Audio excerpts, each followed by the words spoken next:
ወወልድ ወመንፈስ ቅዱስ አሐደ አምላክ አሜን። በስመ አብ ወወልድ ወመንፈስ ቅዱስ አሐደ አምላክ አሜን። በስመ አብ ወወልድ ወመንፈስ ቅዱስ አሐደ አምላክ አሜን። ሰላም ስድራ እግዚአብሔር መላእ ዓለም ትርከቡ ህዝበ ክርስቲያን በርባዕ ሰማያት ተጠመቅኩም ህዝብ ሰላም ናይ እግዚአብሔር ምስኩላትና ይኹን አሜን። ናይ መቐፀልታ ኦሪት ዘፍጥረት ምዕራፍ 16 ክሳብ 18 ክነንብብ ኢና። እግዚአብሔር አምላክ ክነንብብ ክንሰምዕ ናይ ልድያ ልቢ ልኻፈተ እግዚአብሔር አምላክ ልቦናና ይኽፈተልና አሜን።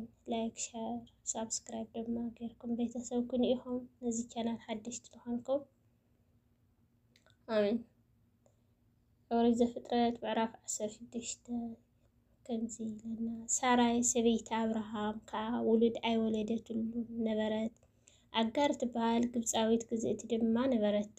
ሳራይ ከዓ ንአብርሃም እኒሆ ኣነ ከይወልድ እግዚአብሔር ዓፂድኒ እዩ፣ ምናልባሽ በኣ እንተተፈደኹ በጃኻ ናብዛ ግዝእቲ እተው በለታ።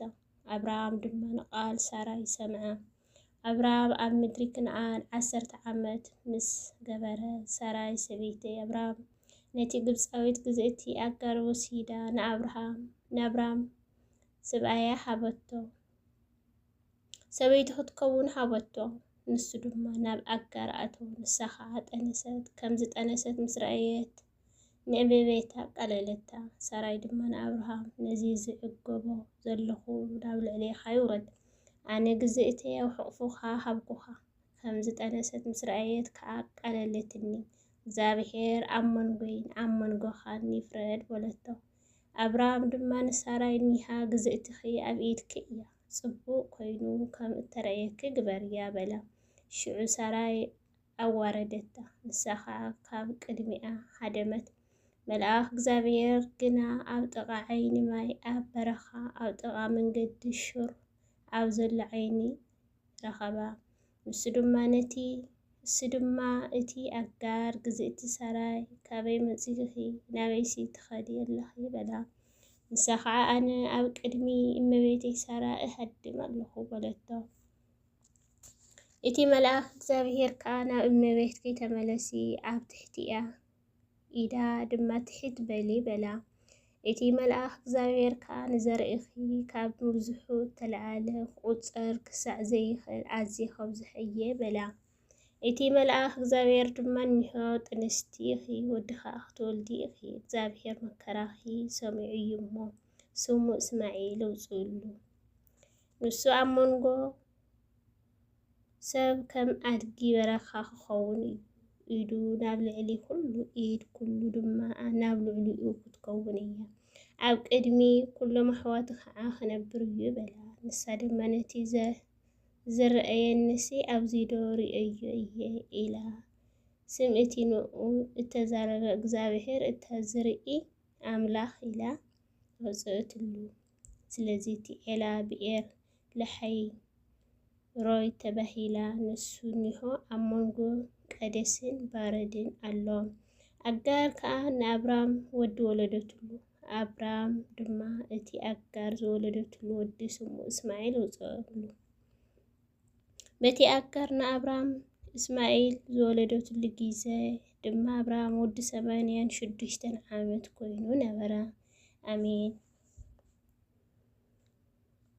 ኦሪት ዘፍጥረት ምዕራፍ 17 አብርሃም ወዲ 99 ዓመት ምስ ኮነ እግዚአብሔር ተረኣዮ፣ ኣነ እቲ ኩሉ ዝኽእል ኣምላኽ እየ፣ ኣብ ቅድመይ ተመላለስ ፍጹም ከኣኹን፣ ኪዳነይ ኣብ መንጎይን ኣብ መንጎኻን ከቑሞ እየ፣ ኣዝየ እውን ከብዝሐካ እየ ድማ በሎ። አብርሃም ከዓ ብገጹ ተደፊኡ ኣምላኽ ድማ ከምዚ ኢሉ ተዛረቦ፣ እኒሆ ኣነሲ ኪዳነይ ምሳኻ እዩ፣ ንስኻ ኣቦ ብዙሓት ህዝብታት ክትከውን ኢኻ፣ ኣቦ ብዙሓት ህዝብታት ገይረካ እዩ እሞ።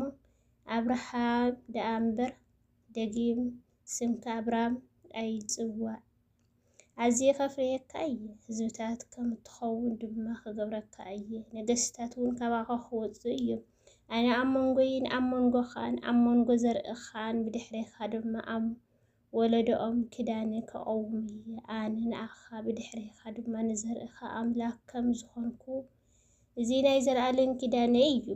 إذا مدري سدتك كلا مدري كنآن نأخان بدحريخان دما نزرقخان رستي زلعلن كهبك أملاخك أخو خون إيه أملاخ دما نأبرهام بلو نسخا كأكيداني كتحلي خان نسخان بدحريخان زرقخا أولدو تحلو إتي أمونغو خان بدحريخا دما أو زرقخا زلمو نسخاتكم تحلو خدان زيو أبخاتكم تبعتي زبلو كل جزر سقع البخو جزرو زي دما أتي أمونغو من زلو خدان ملكت كخونيو كبخاتكم ودي شمانتا معالتي تبعتي زبلو كلو أولدكم أبيتكم التولد كمان كزرقخا زي كونه ودقوانا بجنزب تعدقي جزر عبيت كاتولد بجنزب كاتعدقن بجدي جزر كداني أب سجاهم كداني زلالم كخونيو زي تجزرة تبعتي سجع البؤو زي تجزرة تنفستي كداني أفريسا أيام كهزبي كتمن قوسية أملاخ دما نأبرهام نسبيت خاسراي سما ساردا أيومبر سما ساراي إلكاي تسوعي كبارخكاي خواد ما ودخبكاي كبارخكاي حزبتات كأخذ تكون إياه نجستات حزبي أقادا كابا كخون إيومبر الشو أبراهام بقوة تدفئ صحي ودما بلبود نودي 100 عام دو ودي ولد سارة قال 9 عامت كتولد دو بلا أبراهام دما نعملخ إسماعيل قدا أبا قدميخا انت زنبر ولا عملاك أبلا أيفالين سويت خاسرة دا ودي كتولد الكائية سوم دما يساق توصل ليها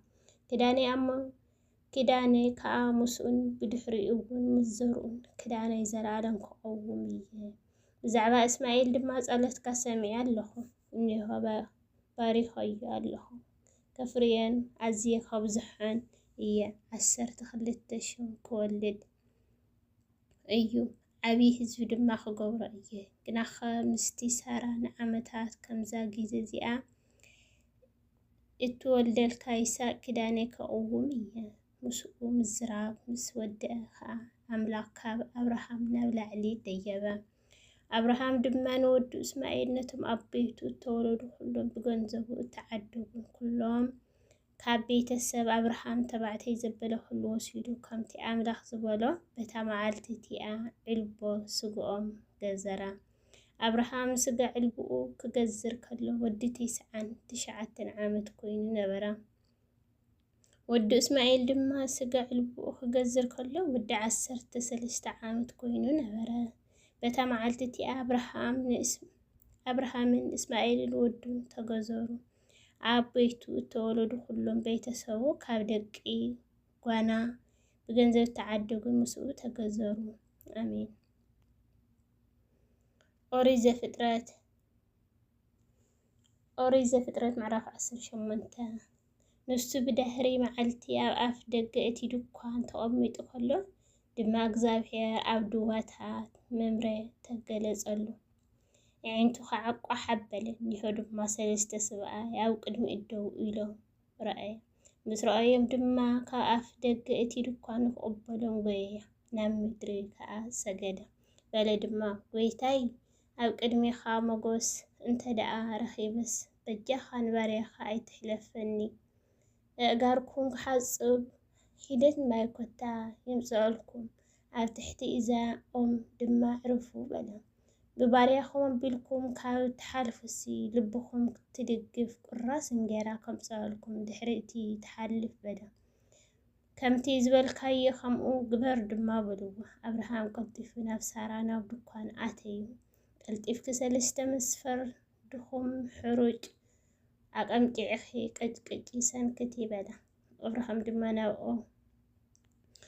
دما نبقى حقوقي لوم صبو بتي وسيدو نتي وزو حابو نسخع كدالو تقالي دفا رقون تسالتا نتي زدالو بتين غيرو دما قربلا نس دما أب تحتي تاوم أب تقوم دو إلو نبرا نساتن كعابلعو إتوم ንሳቶም ድማ ሰበይትኻ ሳራ በየላ በልዎ። ንሱ ከዓ ኣብ ድኳንኒሃ በለ። እሽዑ ንሱ ንዓመታት ከምዚ ቅንያት እዚ ርግፅ ክምለሰካ እዩ። ሰበይትኻ ሳራ ድማ ሽዑ ወዲ ክህልዋ እዩ በላ። ሳራ ከዓ ኣብቲ ብድሕሪኡ ዘሎ ድኳን ከላ እዚ ሰምዐት። ሕጂ ድማ አብርሃምን ሳራን ዕለቶም ዝበፅሑ ኣረጎም ነበሩ። ሳራ ድማ እቲ ልሙድ ደቂ ኣንስትዮ ገዲፍዋ ነበራ። ሳራ ከዓ ብልባ ከምዚ ኢላ ሰሓቐት፣ ድሕሪ እርጋነይ ዶ ፍትወት ክለዓለኒ ጎይታይ ድማ ኣሪጉ እዩ። እግዚአብሔር ከዓ ንኣብርሃም ስለምንታይ ሳራ ኣሪገ ከለኹሲ ብሓቂ ውሉድ ክወልድ እየ ኢላ ሰሓቐት። ንእግዚአብሔር ዶ ዝጨንቆ ነገር ኣለዎ? ንዓመታ ከምዚ ቅንያት እዚ ብዱብ ግዜ ክምለሰካ እዩ። ሳራ ድማ ወዲ ክህልዋ እዩ በሎ። ሽዑ ሳራ ሰንቢዳ ነበረት እሞ ኣይሰሓቅኩን ኢሉ በለት። ንሱ ግና ኣይፋልስሕኪ ባድኣ በላ። እቶም ሰባት ድማ ከምኡ ተንስኡ፣ ንሰዶም ገጾም ከኣቕንዑ። አብርሃም እውን ከፋልዎ ምስኣታቶም ከደ። እግዚአብሔር ድማ እቲ ኣነ ዝገብሮ ከዓ አብርሃም ዶ ክሓብኦ እዩ። አብርሃምሲ ዓብይን ብርቱዕን ህዝቢ ክኸውን እዩ። ህዝብታት ኩላ ምድሪ ድማ ብኡ ክባረኹ እዮም። እግዚአብሔር ከዓ እቲ ብዛዕባ አብርሃም እተዛረቦ ከምፅአሉ ንሱ ድማ ብድሕሪኡ እውን ንቤቱን ደቁን መንገዲ እግዚአብሔር ክሕልውን ጽድቅን ፍርድን ከዓ ክገብሩ ምእንቲ ክእዝዞም ፈለጥክዎ በላ። እግዚአብሔር ድማ ጭራሕ ምራሕ ሰዶምን ጎመራን በዚሑ እዩ እሞ ሓጢኣቶም ከዓ ኣዝዩ በርቱዑ እዩ። ስለዚ ከምቲ ናባይ ዝመፀ ጭራሕ ምራሕ ፈፂሞም ገይሮምዎ ወይ ዘይገበርዎ እንተኮይኖም ክፈልጥ ወረደ ክርኢ በላ። እቶም ሰባት ድማ ካብ ገጾም መሊሶም ናብ ሶዶም ከዱ። አብርሃም ከዓ ገና ኣብ ቅድሚ እግዚአብሔር ደው ኢሉ ነበረ። አብርሃም ድማ ቀሪቡ ነቲ ጽቡቕካ ምስቲ ረሲእዶ ክተጥፍኦ ኢኻ? ምናልባሽ ኣብታ ከተማ 50 ጻድቃን ይርከቡ ይኾኑ እዮም እሞ ተጥፍኦም ዶ ምእንቲ እቶም ኣብኣ ዘለዉ 50 ጻድቃን ኢልካሲ ነታ ቦታ ዶ ኣይትሕልፍን? ጽድቂ ምስቲ ረሲእ ምቕታል ከምዚ ዝበለ ነገር ምግባርሲ ካባኻ ይርሕቕ። እቲ ጻድቅ ከምቲ ረሲእ ክኸውንሲ ካባኻ ይርሕቕ። እቲ ፈራዲ ኩላ ምድሪ ፍትሕዶ ኣየውፅእን እዩ በለ። እግዚአብሔር ከዓ ኣብ ሶዶም ኣብ ማእኸል እታ ከተማ 50 ጻድቃን ተረኸብ ኩላሲ ንብዘላ እታ ቦታ ምእንትኦም ኢለ ክሕንፋ እየ በለ። አብርሃም ድማ መሊሱ እኒሆ ኣነ መሬትን ሓምኮሽትን ክነሰይ ምስ ጎይታይ ክዛረብ ደፈርኩ። ምናልባሽ ኣብቶም 50 ጻድቃን 5 ይጎድሉ ይኾኑ። ብዛዕባ እቶም 5 ዶ ነታ ከተማ ክተጥፍኣ በለ። ንሱ ከዓ 45 እንተረኸብ ኩላሲ ኣየጥፍኣን እየ በለ። ከም ብሓዱሽ ድማ ምናልባሽ 40 ይርከብዋ ይኾኑ ኢሉ ተዛረበ። ምእንቲ እቶም 40 ኢለ ኣይገብሮን እየ በለ። ንሱ ከዓ ጎይታይ ብምዝራበይ ደኣ ይትኾሪ ምናልባሽ 30 ይርከብዋ ይኾኑ በለ። 30 እንተረኸብ ኩላሲ ኣይገብሮን እየ በለ። ንሱ ድማ እኒሆ ምስ ጎይታይ ክዛረብ ደፈርኩ ምናልባሽ 20 ግዲ ይርከብዋ ይኾኑ በለ። ምእንቲ እቶም 20 ኣየጥፍኣን እየ በለ። ንሱ ከዓ ጎይታይ 50 ጥራሕ ክዛረብሲ ኣይትኾሪ ደኣ ምናልባሽ 10 ግዲ ይርከብዋ ይኾኑ በለ። ምእንቲ እቶም 10 እውን ኣየጥፍኣን እየ በለ። እግዚአብሔር ድማ ምስ አብርሃም ተዛረቡ ምስ ወድአ ኸደ። አብርሃም ናብ ቦትኡ ተመለሰ። አሜን። ሰባዕና እየ ብልብና ይሕዝረና። እግዚአብሔር አምላኽ ኣብ እምነትና የጽናዕና። አምላኽ አብርሃም፣ አምላኽ ይስሐቅ፣ አምላኽ ያዕቆብ ዝተባረኸ ይኹን። እግዚአብሔር አምላኽና ዝተቀደሰ መዓልቲ ይግበረና። ላይክ፣ ሼር፣ ሰብስክራይብ ብምግባር ቤተሰብ ኩን ኢኹም። ስብሐት ለእግዚአብሔር ወለወላዲቱ ወለመስቀሉ ክቡር አሜን።